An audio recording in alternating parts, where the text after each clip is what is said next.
Welcome back to the JCPod, partner with Stare Down Sports. Stare Down greatness. That many days away from NFL football. So if we're 7 days away from NFL football, it must be college football week 1 this week. And man, is it exciting. We got games Thursday. We got games Friday. We got games Saturday. We got games Sunday. We got games Monday. So the next 5 days, Thursday, Friday, Saturday, Sunday, Monday, we got some football games, man. And not only that, then next Thursday, we got a game in the NFL. It's just beautiful that we're finally to that time of year. I mean, man. We've been waiting for so damn long, right? So today, we talked about a little bit Tuesday. Gonna be simple. I got some NFL news to talk about. There's a few more things to go over, and then next week will be a little bit different than this week. Next week we'll have Pickem to talk about, as well as NFL and college bets. But for today, no Pickem this week. Pickem's next week. So we just got some college bets to go over. Since that's the case, I'll probably bring up majority, if not, I might bring up every single game. Like, I generally might bring up every single game. Just talk about a little bit, like, hey, maybe a lean or something you heard in there. Or if I heard nothing, I'll just bring up the spreads and maybe just talk about the game itself. Like, hey, this game's going on, just so people have an idea. But yeah, that's pretty much the plan for today. So let's hop right into it. Talk about some NFL news. We talked about... This was actually a really tough one. We talked about, I think it's Mitch McGarry. Is that his name? Oh, sorry. Excuse me. Caleb McGarry. We talked about him yesterday, suffering an injury. We didn't know how long he's going to be gone. It's officially been announced that it's season-ending injury. He got put on season-ending reserve with a leg injury. He suffered the injury in practice last Wednesday. He's carted off, did not return to the field, and he's been their primary starting tackle since 2019. Just sucks, man. I mean, he's been a steady person for them on that side of the field. So the fact they're losing him all year, that's just one of the things where it's like not accounted for. Really, really sucks. And usually, if you're hearing about offensive linemen, it's something bad. I mean, they have a guy who's entering his 9th NFL season, and he's made 45 starts during his career, but you would love to have your guy that, is your main guy there. So, really sucks for the Falcons that they're losing their starting tackle, especially because, we originally thought it might be a little bit of time. Now it's for the whole season, which, not good. Roster cut-down day was officially yesterday, so there's a lot of moves made. There's so much to go over move-wise that, I could spend hours here talking about all that. So we're just going to try to hit some of the main ones if we can here and there. So apparently the Bills rookie cornerback Maxwell Harrison is going to open the season on injury reserve. He's going to miss 4 games. He's missed a past month with the right knee sprain, and it seems like that's going to cause him to miss even more games. So tough start for him. For his career. They have to start on the reserve, but they're also missing Tre'Davious Wright. As of right now, the Bills are, so yeah, it'd be nice to get some of their quarterbacks back. That is a lot of depth issues that they're dealing with, which they made a move earlier, which, I mean, it's a safety signing, but it makes me think they're going to have some moves in their DB that we'll talk about. So, yeah, this is just interesting. It just sucks for them, especially because I'm assuming they had high hopes for him, and he's already out to start the year, at least for the first 4 games. Trey Lance has officially been announced as the Chargers' backup quarterback. They released Taylor Heineke. Trey Lance signed a 1-year deal worth up to $2 million this offseason. Spent the last 2 years with the Cowboys. Apparently he played really well in preseason, so I'm assuming that's why they kept him, but the fact that they got rid of Heineke, who was last year's backup for them, and they kept Trey Lance makes me wonder, does it just mean that, I don't know, it makes me think of a talent thing. It's like, damn, is he more talented than Heineke then? Is that what that means? Or whatnot, but it's just... Yeah, I just don't know. It's just a weird situation here, because, you're getting rid of your backup for a guy who's never really proven it, so I don't know if this is, I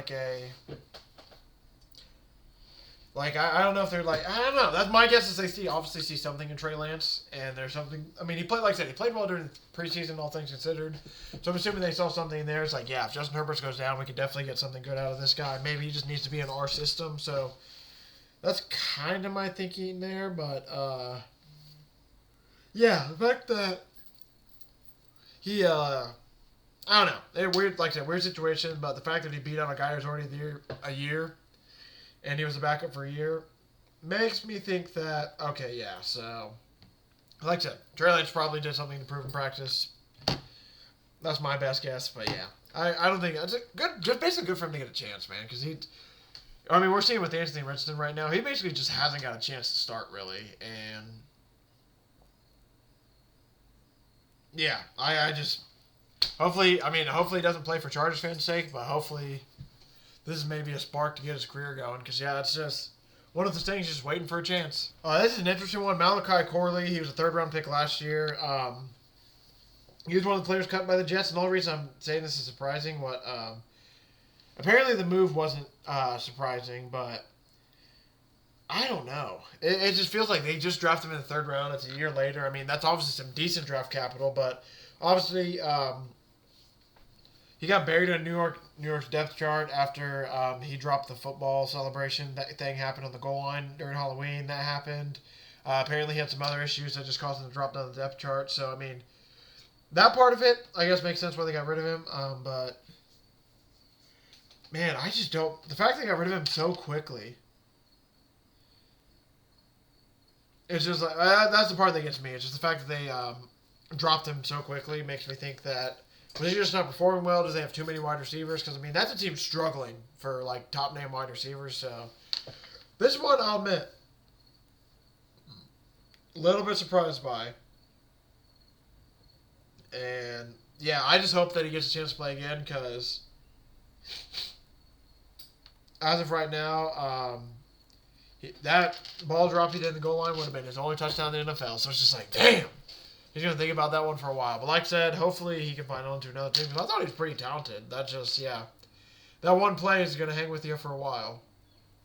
Mark Cooper said he had unfinished business with the Raiders. That's why he came back. I'm trying to find the quote.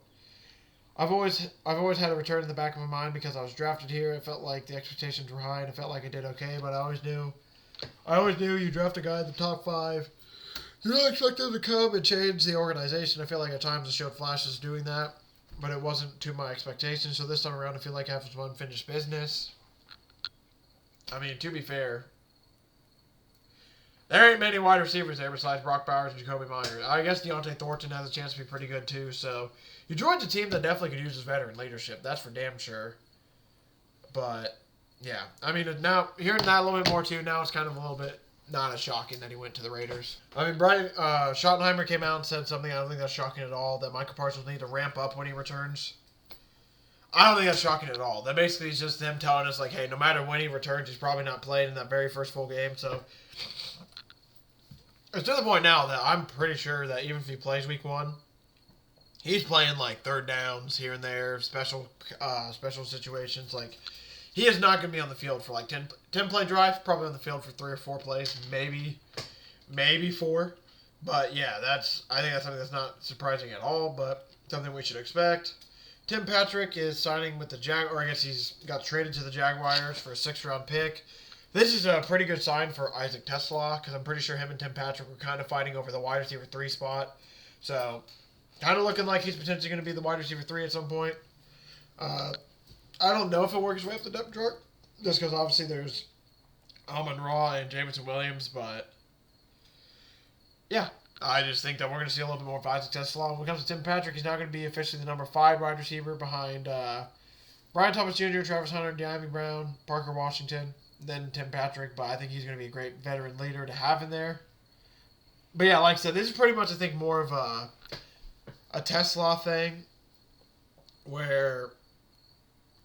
Like, they really like what they have in Tesla. There's a little bit more floor, probably a little bit higher ceiling at this point, especially with age-wise. But Tim Patrick and Goff didn't have a connection, so that part of it kind of sucks that Goff's losing that connection. But I'm assuming that he'll be fine and be able to adjust based on how good that offense is. And speaking of the Bills signing DBs, their safety Jordan Poyer is coming back to the Bills. He's a member of the Dolphins last year, but obviously he previously spent 7 seasons with the Bills. He's expected to join their practice squad, and I'm assuming he'll eventually get called up to their starting roster, I would assume. Could be wrong about that, but I'm assuming they didn't just sign him for him to sit on the practice squad. He's going to be behind Cole Bishop and Taylor Rapp. Like I said, I don't know if he's going to start, but Yeah. He's gonna play. I'm assuming he's gonna play at some point. I'm just trying to like visualize in my mind. Like, there's no way you just keep him on the practice squad, right? Like, he's gonna end up playing. The Vikings are trading. Ended up completing the trade. We talked about it. How it's kind of stuck in the mud. Eventually, might get figured out, but it did. The Vikings are trading for Adam Thielen. The Panthers give him up. The Panthers will receive a 2026 fifth-round pick and a 2027 fourth-rounder. Vikings get Thielen, a conditional 2026 seventh-rounder, and a 2027 fifth-rounder. Sorry about that, but yeah. Adam Thielen coming back to Minnesota. Going to be a nice little home reunion for him. I'm sure this is an upgrade he's definitely excited about. Apparently, he's wanted to go back for a little bit, too, so... Yeah, the fact that the Vikings don't have Jordan Addison, we talked about it, maybe it was last week, maybe it was yesterday, or 2 days ago. I'm pretty sure it was last week, how the Vikings were in the market for a veteran receiver. Well, hey, they got a veteran receiver that's been there before, so a great signing by them. Got in touch with Bryce Young because he had a really good connection with Adam Thielen, but amazing move for J.J. McCarthy, who's probably going to have a pretty good connection with him. Kyle Hamilton signed a record deal, 4 years, $100.4 million, which makes him the highest paid safety in NFL history. Record-breaking $82 million guaranteed. The previous benchmark was Antoine Winfield of $45 million. 21.1 million per year. Smashed his previous record held by Detroit Lions safety Kirby Joseph, who had 21.25. That's some money, boy. This is what Eric DeCoster had to say about it. I think the deal really does speak to how we feel about Kyle. Highest paid safety in the NFL. That's a responsibility that we don't take lightly. I mean, to be fair, Kyle Hamilton is really good. So this is an amazing signing by the Ravens to just be able to keep their guy. I mean, that's a lot of money to pay him, but I mean, he's a really good safety. So yeah, the fact that he is one of the best safeties, it makes sense that he's paying them a lot of money. I mean, this is a chance to, like, the Ravens might win the Super Bowl within the next 2 to 3 years with how the roster's built. They're definitely ready to. So keeping guys like this who are really, really good, probably a good idea. They've also signed Derrick Henry, Ronnie Stanley, and Rashad Bateman this offseason as well. So those are all guys who inked extension. Now add Kyle Hamilton onto the list. Rashee Rice ended up getting suspended 6 games, which I think is the best case scenario based on what it sounded like. Apparently they wanted to suspend him 10 to 12 games, but the Chiefs and I think the Chiefs, Rashee Rice and his agents, or just Rashee Rice and his lawyers/agents, they were able to talk it down to where it's only 6 games. So he's able to return Week 7 against the Raiders, so he's not playing the beginning of the season like we all thought. And apparently we misunderstood the situation. Apparently the hearing was going to happen up to September 30th. Like, it could have taken that long. It was going to happen on that day. Apparently it was going to happen anywhere up till that day. So they were able to get it done in early. And now, yeah, we know that he's going to miss 6 games. Like I said, he's going to be back for Week 7 against the Raiders. But it's like, man, that is a long time to miss football. But at least it's not 10 12 games, like I said. Because originally it was supposed to be 10 12 games. And that would have been way, way different. But only missing 6, not horrible. Still not ideal, but better than the alternative, like I said. The NFL is going to ease its restrictions on Tom Brady as a Fox Sports analyst. Kind of just makes sense. They're going to allow him to participate in production meetings with teams as long as they are conducted virtually or via Zoom. He still isn't allowed to watch practices or set foot in a team's training complex. Kind of makes sense, but yeah, I don't. Yeah, I just don't think that's like... I get, like, they don't want to have him come in and then go to immediately, like, to the Raiders to help me care. Like, all right, this is what this team's going to do.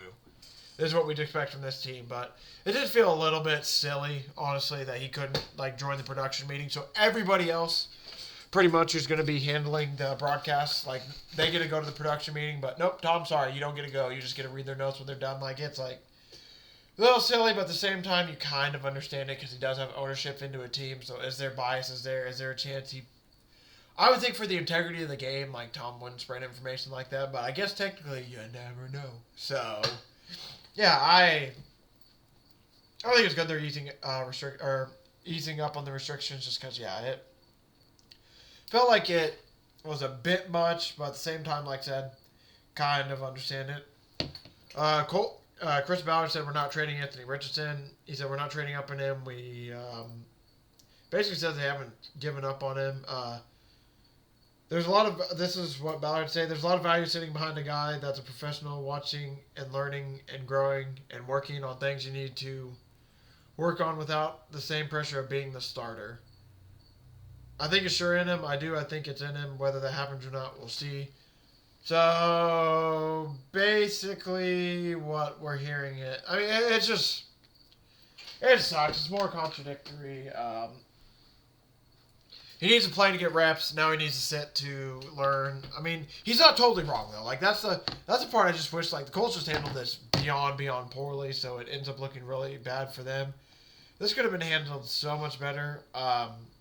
They should have had him bench from the beginning. Like they should have had him sitting for like a year or two from the beginning, and then put him out there after he's learned for a little bit, or they should have let him play, get used to, like they just the back and forth has been just horrible. It's like, all right, play 2 games. All right, sit a few games. All right, now play 8 games. Sit a game or 2. Now you're hurt and you aren't in the building. All right, now you're back in. Like it's just been. And I know the hurt part's not on the Colts, but they just handled this really weirdly, I thought. And yeah, it definitely is a situation where it just sucks. You would hope the guy would get to play. I mean, he has so much talent, so much potential, and we just don't. Are we going to get to see it? Are we going to get to realize it? Or we talked about this a little bit earlier. Is this just another Trey Lance situation where talented guy probably goes a little bit higher than he should have, and now he's just never going to get a chance because he just can't find the right situation or isn't able to prove it. Travis Hunter is apparently back to full speed after missing back-to-back preseason games with his upper body injury. But yeah, he's basically back. He's ready to roll now, so that's a good sign heading into week 1. Trey Anderson said the priority was always to play for the Bengals. That might be true for this year. I mean, to be fair, he did come out and say he wants to stay in Cincy. He wants to figure all this out. I think it's to the point where he's kind of like, he's willing to put it behind us. Like, I do want to play for these guys, so let's get it ready. Now, I'll admit, the second the season's over, I'm very curious where his mindset at, because there's no way he's not, like, burned by this a little bit. Like, I would have to assume that he's pretty pissed off by the way the Bengals handled this, so I don't think I'd be shocked at all if Trey Henderson ends up basically saying, like, F it. I'm going to free agency. See you guys later. Like I said, the only part that I don't understand is, does he have the tenure tag, the tag, basically, franchise tag. I about to say the tenure tag. Does he have the franchise tag, like, option, basically, so next year they can franchise tag him, do this all over again, and then next year, like, that's the only question I have. I haven't fully found the answer on that yet, okay, but he's eligible to become an unrestricted free agent after next season, so I'm assuming that means, he's probably leaving after the season. I don't think he would come back after this because I think this deal is more of like a, hey, all right, we'll give you the extra $14 million. You're only getting 1 year, and we're for sure moving on after next year. That's kind of my understanding of the deal. I could be totally wrong about this, and he could come back and he could sign another deal next year. But the way it played out this year and the way he's kind of acting, I'm kind of leaning towards that. Okay, so they just wanted you gone at this point. Especially next year. That's kind of where I'm leaning, like I said, but we could be wrong. Jay Cutler got sentenced to 4 days in jail for a DUI. He's arrested. Wait. Oh, this happened all the way in October last year? He's arrested in October after hearing a rear-ended. Okay, I'm not going to talk about this too much, but just know that Jay Cutler's in the news for that. I thought there was a lot more to that. Sounds like not really. So the 49ers general manager John Lynch is refusing to trade Jawan Jennings. He asked for it, and we've moved on. We're not doing it. We're moving forward, which I think it's just more of like a money ploy. I don't think Jawan Jennings is too mad about not being traded. I think it was just more of like a, hey. I think it's one of those chess moves where it's like, hey, I want to be paid a little bit more, so let me throw out the, hey, trade me. Now, I could be totally wrong about that, but that's another one of those situations where that's kind of my feel on it. He's missed all of training camp right now with a calf injury, though, so yeah, he's entering the final year of a 2-year, $15 million deal, so obviously he's taking a long-term extension. He wanted more money before the season, but obviously neither has happened. So yeah, it's just a contract dispute, but he has been dealing with the calf injury, so hopefully he can be back soon. Najee Harris returned to practice after his firework issue that happened all the way on July 4th. Team activated him from the non-football injury list, made him eligible to play. But the issue is their game's on September 5th, so it's not even Sunday, it's Friday. So that game is basically a week from tomorrow, so we got 8 days away. They said there's a possibility of playing the opener, which keep his streak alive and never missing an NFL game in his career. If anything, I think they would sign. If anything, I think it's going to be like, hey, we'll let him play like 1 or 2 to maybe keep a streak going. But I would assume that. Basically, I'm assuming if he's playing, it's going to be in like a. I wouldn't be shocked if he's basically like RB3. So it's like, hey, we'll put in. I think Amari and Hampton would start, obviously, and then I don't know who their backup is. But I don't like their basically. I don't know who their third string would be. But I would assume be like, all right, if we need to spill Amari and Hampton, let's put in like not the backup for player 2. Hey, let's put in Najee for player 2. All right, Hampton, go back in. Like I'm assuming it's going to be Hampton's backfield because he's been there all summer and he's been the one practicing, and obviously he is the one ahead on the depth chart. But let me double check this real quick. So I'm assuming it's Hassan Haskins. Yeah, so Hassan Haskins might get a few carries. I would expect him to potentially play a little bit here and there. I think that might be it.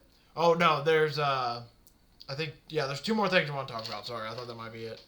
Dolphins, Tyreek Hill, he's returning to practice on track to play in the opener versus the Colts. That's according to Mike McDaniel. He practiced in limited capacity, but he's been sidelined the last couple of weeks with. Let me retry that. He's back at practice, but in limited capacity, and he's been sidelined the past several weeks with no oblique injury. Wow, that was really impossible to get out. But basically, this is what Mike McDaniel say. He'll do some stuff today. We've been making sure he's going to have no setbacks for next week, but yeah, we look good. Well, we'll see how it goes from there, but they've been dealing with a lot of injuries right now. Jalen Wright, he just had a small procedure done that is, it's not season-ending, but he's going to need like a month or so to recover. So, like, Ollie Gordon right now is basically their only healthy running back. I mean, Devon Achane's back nursing calf injury, but he's expected to be ready by week 1. He should be back. But you're looking at Jeff Wilson, Jermichael Hasty. They're dealing with a lot. I mean, Jalen Waddle's going to be okay. What is Darren Waller going to play? We don't know. I mean, that offense is like, it's really lacking weapons if they can't get some of these guys back. Last thing I want to talk about is there's some new rivalry uniforms that came out. I only saw the Miami Dolphins one, which I thought was really, really cool. But apparently the Seahawks have one. It's basically white and green. Not horrible. It's okay. New England has one. I'll admit, I'm not the biggest fan of it. Not bad. I don't think it's bad at all. I'm not the biggest fan personally. But maybe it's just because it's that shade of blue. The Arizona Cardinals just looks like it's white with basically looks like the Cardinals version of an eggshell, like what Oregon has. So I kind of like that. Looks like kind of this paint splattery color. It's like white with the red speckles. Kind of like that. The New York Jets have apparently Gotham City football. So this is black. It's basically, I think it's darker. Oh, so it's a darker green color. This one I don't mind at all. It's basically like a similar color. I don't know. I have to see that one. And that's one I'm kind of like, not horrible, but not too bad. Buffalo Bills have an all white one that I will admit. I won't lie. I'm a big fan of all white in general, but it's all basically. I won't lie to you. It's eerily similar to the Raiders color rush, but it's basically with the blue outline on the letters and numbers. Not bad at all. The Rams have a black, yellow, and blue one that is pretty nice. I like the Dolphins black and orange and blue. That one's super nice. And the 49ers have a really nice black and red one as well. Going down the list there of jerseys, and that's just the last thing I want to talk about when it came to that, because those got announced, and I'm not going to lie to you. Some of them are pretty nice. But, yeah, I think that's going to do it for NFL news. I really don't think that we got much more to talk about, so let's talk some college football, people. We got games, basically, like I said, going on until Monday. There's a lot of games to talk about. So, like I said, I'm pretty much just going to go over. I have 4 bets for you. I will give those out at the end, most likely. But I will talk about them as they come up because, yeah. I think I'll do it. I don't have anything for tonight. I think I'm personally, I'm thinking I'll take an ECU plus 14.5 tonight. I'm not 100% sure on that one. I kind of like Boise State minus 5.5. Not sure on that one. And then Nebraska and Cincinnati, I have no idea there. The rest of the games, I'm really not too sure on. So, I don't think I have anything tonight that I'm going to give out. But you got, Boise State versus South Florida tonight, East Carolina versus North Carolina State, Delaware State, Nebraska versus Cincinnati, Ohio versus Rutgers. The second team I'm saying is the home team, by the way. First team is away team. Lafayette, Bowling Green, Jacksonville State, UCF, Wyoming, Akron. A lot of games like that. Elon's taking on Duke. Nothing really like close spread rides. A lot of 20-point games, basically. A lot of 15, 20-point spreads. Like Nebraska, Cincinnati, and Boise State, South Florida, the only games that are technically going to be like close according to the spreads. But you know how college football works. One of these games might be a little bit of a sweater. I mean, Buffalo, Minnesota could be. It could be Miami of Ohio versus Wisconsin. I don't know though. Then you got Friday's games like Kennesaw State versus Wake Forest, Georgia Tech versus Colorado, Auburn versus Baylor. Auburn versus Baylor, personally for me, is a game I'm most excited about. Illinois is 45.5-point favorite over Western Illinois. My first bet I am going to give out though is not Baylor-Auburn because I can't decide between that game. I'm kind of leaning Baylor on the money line. That is a lean, I will say. So if you want some action that I'm not on just yet, I do like Baylor's money line. Haven't taken it just yet, but I'm on the UNLV Sam Houston over. I got it at 61.5. I need to see what it is now. At this point, I think it's changed a little bit. It's at... Oh, no, it's back to 61.5. Okay, the number just changed. So I do like it at 61.5. Both these teams... I mean, UNLV gave up 31 last weekend. Sam Houston gave up 40 to Western Kentucky. I just assume that, if that UNLV's defense might be that bad, and like I said, Sam Houston's defense is nothing special either. So I like the over in that game of 61.5 there. And for the Nasty Boy last week, I mean, shit, we're 3-0. We would have been 4-0 counting the Nasty Boy. 3-0 in straights. Missed the Nasty Boy because basically of a hit stick fumble 6. That basically cost us the Nasty Boy because that was the touchdown that ended up taking him over. You hate to see it. But, like I said, we talked about UNLV Sam Houston. That's a bet I have for Friday. I don't have anything else for that day. Feel free to check out State on Sports as well, by the way. I should have the article placed. Since I have nothing tonight, I'm going to write the article, have it out by tomorrow morning. I lied to you. I don't know. Tomorrow afternoon for sure I'm going to have it out. I'm going to try to do a lot of it tonight and get it placed out by tomorrow morning, or at least like mid-afternoon. But, yeah. Saturday, this is where the fun begins, man. Texas, Ohio State to kick it off at noon. That's going to be an amazing game. We can hope. Over under 47.5. It should be a close one. We'll just have to see. I kind of lean Ball State plus 18.5 over Purdue because Purdue's probably going to be bad this year, but it's like I don't think they're going to be that bad. I think they can beat Ball State potentially, but won't lie to you. If that Ball State number gets up to like 18, 19, if it gets to 20, I'm taking Ball State plus 20.5 for sure. But yeah, that's not a bet I have there. That is a lean though. That is one of my other leans where it's like maybe because I have it written in red. Don't know if I fully like it, but I might take it. One bet I do have Toledo. I have Toledo plus. I got a way worse number. It's up to 11.5 now on some books. I like the 11.5. I think Toledo can keep it close. I don't think Kentucky's going to be too special this year, so I don't know. I won't lie to you. This is one of those ones where it's like kind of calling my shot where it's like I think they're just going to keep it close. I don't think Kentucky's going to be too special this year, so I think Toledo might be able to hang around. They should be a little bit better this year, but yeah. Out of all the bets I'm going to give out, this is by far my least like. This is the one of the official ones I took where I'm like, I'm a little bit nervous about it, but felt that way about Hawaii last week and they pulled it out, so it's like, hey. If I like it, I like it. I do like it now that's at 10.5 because we just need them to keep it within 10. So that part is really, really nice. The number I bet, though, now that's 10.5, it's like, damn. But Toledo plus 10.5 is another bet that I like. I guess I'll just give out my last bet for Saturday, and then I'll tell you about some leans and other games I'm looking at. I did take Indiana plus 23.5. I do like them to cover. Mendoza should be a really good quarterback. He should be better than Rourke. Rourke was dealing with a knee injury, so that was a big issue with last year. And he was still a really good quarterback for them, but they're saying that Mendoza should be even better potentially. So if that's the case, I do like for Indiana to kind of put it on Old Dominion. You saw last year with like teams they can beat. They really beat them down, and I think Kurt Cignetti's going to feel the same way this year about that. So I do like for Indiana to win this game by close to 30 potentially, so I like the 23.5 number.